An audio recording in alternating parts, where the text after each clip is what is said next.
I'm Craig Century. I'm the executive director of Museo, and I've been doing this since 1981.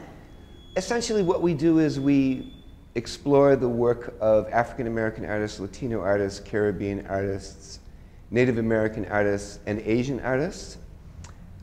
This is a mission that I would say came out of a specific set of concerns that arose in Buffalo during the 1970s, the late 1970s. And we continue to do this today because I think that many of the concerns that arose during that period, to much of an extent, still exist. The organization is really designed to be supportive of artists. So the main focus of everything that we do is to focus literally on the work of these artists from these, what some might refer to as minority communities.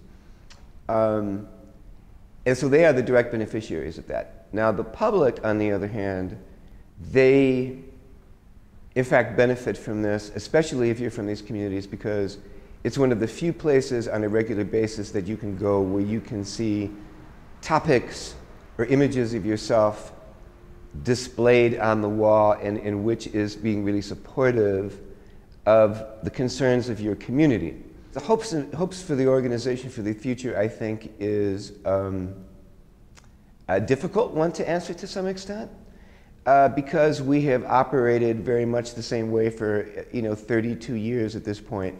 But for sure, we would hope that as Buffalo is sort of in its comeback mode, I think that for a long time Buffalo was having these experiences of decline and so forth, and more recently there's a lot of evidence of hope that the city is really sort of bouncing back, even though it's always been sort of a major center for arts and culture.